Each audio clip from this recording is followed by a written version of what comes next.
Homme, 18 Et aussitôt ils quittèrent leur filet et le suivirent. Viens, suis-moi, c'est une phrase incroyable de Jésus, tu viens et suis-moi. La première chose que l'on peut voir ici, c'est que Jésus t'appelle maintenant, j'y pense. Je ne crois pas que Jésus t'a choisi par hasard, il avait un plan pour chacun.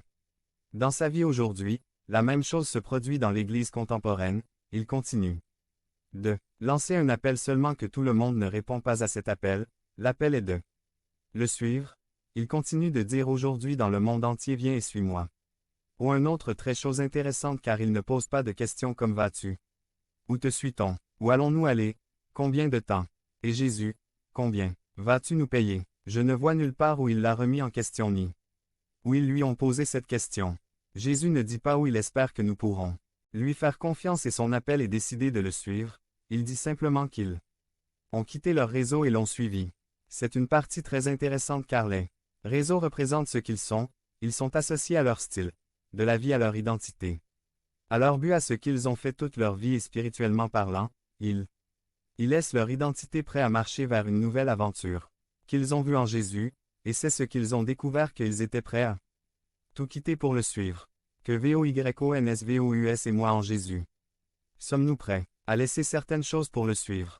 Ce que nous devons laisser derrière nous, les plaisirs de ce monde, notre confort, notre sécurité économique, notre idéologie neutre, lâchez prise de ce que vous avez entre les mains pour pouvoir recevoir ce qui est nouveau pour vous. Il y a des moments dans nos vies où nous avons besoin de répondre aux commandements de Dieu. Pour notre vie nous résistons beaucoup où nous ne voulons pas abandonner certaines choses, nous avons beaucoup d'excuses, mais ceci est votre texte puissant, ils ont tout laissé pour le suivre.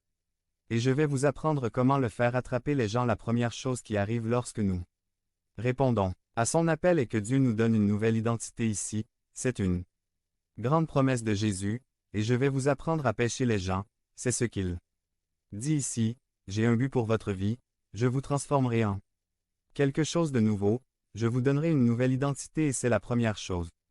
Ce que fait Jésus, lorsque nous décidons de le suivre, change notre identité de ce que nous étions en quelque chose de nouveau dans un but. Les 2 jours les plus importants de ta vie seront le jour de ta naissance et le jour où tu sauras pourquoi tu es né. Autrement dit, il dis-toi qui étais alcoolique, tu ne le seras plus, je vais nettoyer ta vie, toi qui as vécu déprimé, tu ne vivras plus comme ça, je donnerai un sens à ta vie, toi qui te sens seul ne ressentiras plus ça, je t'accompagnerai, toi qui as été maltraité.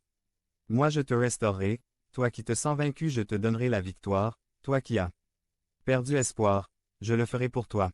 Il dit à ces hommes, vous m'aiderez à porter un message au monde entier, il leur donnait le leadership mondial.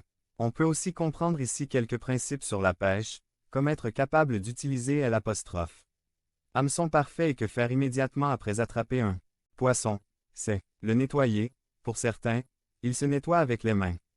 Il dit en quelque sorte, accompagne-moi dans mon rêve, retenons les gens et nettoyons-les, soyons prêts à y mettre les mains.